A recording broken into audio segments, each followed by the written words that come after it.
the two of you are going to be able to reach a peaceful impasse on those issues. Time is running out. A policy must be changed. One would think that more than any other part of the world, the West understands the tragic, unthinkable consequences of appeasement. There are some pretty profound lessons of appeasing repressive regimes where the Western world has paid the consequences in both treasure and lives. And so we must reject as inconceivable and unacceptable the notion that a terrorist-supporting, nuclear-armed and threatening Iran could somehow be restrained through a Cold War strategy of deterrence. I believe a nuclear Iran would become an even greater global scourge, more emboldened, more destabilizing, and more threatening. Having the opportunity once again to share these thoughts with such a distinguished panel and such a distinguished group, I had occasion to look at the 10-point plan for future Iran that was announced in, again, 5 years ago, in 2006. I want to buy you briefly.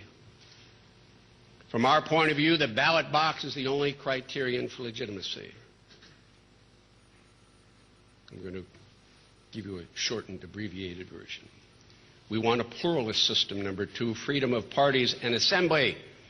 In Iran of tomorrow, we will respect all individual freedoms. Three, in the free Iran of tomorrow, we support and are committed to the abolition of the death penalty. Four, the Iranian resistance will establish the separation of church and state. Any form of discrimination against the followers of all religions and denominations will be prohibited. We believe in complete gender equality in political and social rights.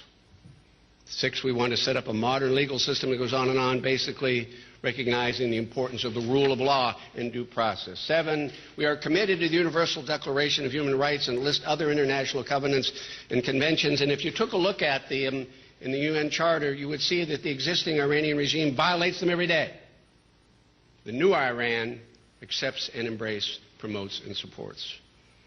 Eight, we recognize private property, private investment in the market economy. A foreign policy, nine, would be based on peaceful coexistence, international and regional peace and cooperation, as well as respect for the United Nations Charter. And finally, we want the free Iran of tomorrow to be devoid of nuclear weapons and weapons of mass destruction.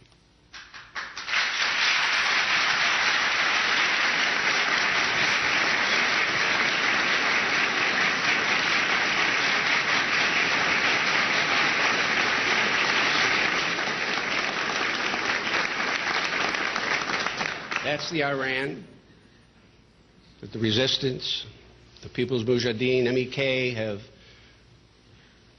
fought for, believe in. Remember, they relinquished their arms. They're protected under the Geneva Convention. And we have to send a message to al-Maliki and to the Iraqi government. The United States troops handed responsibility of protecting these individuals who are protected under the Geneva Convention to you. How can you tolerate those loudspeakers?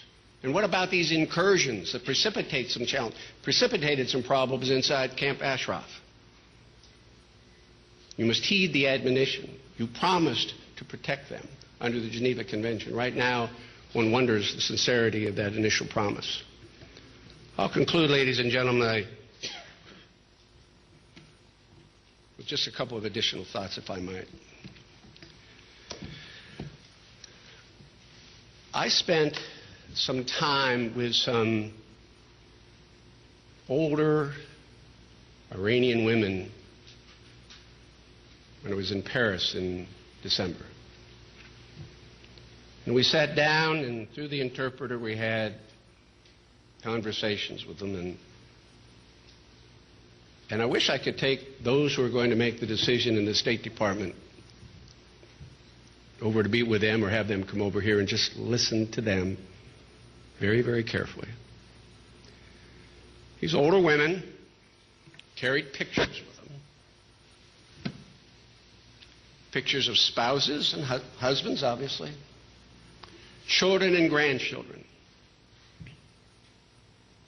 Some of them were apprehended, imprisoned, tortured, and killed. and some were simply apprehended and tortured and, who knows, perhaps waiting execution. Life, liberty, and pursuit of happiness is something that we embrace in our Declaration of Independence, and it just seems to me that all the MEK is asking us to do when they say delist us.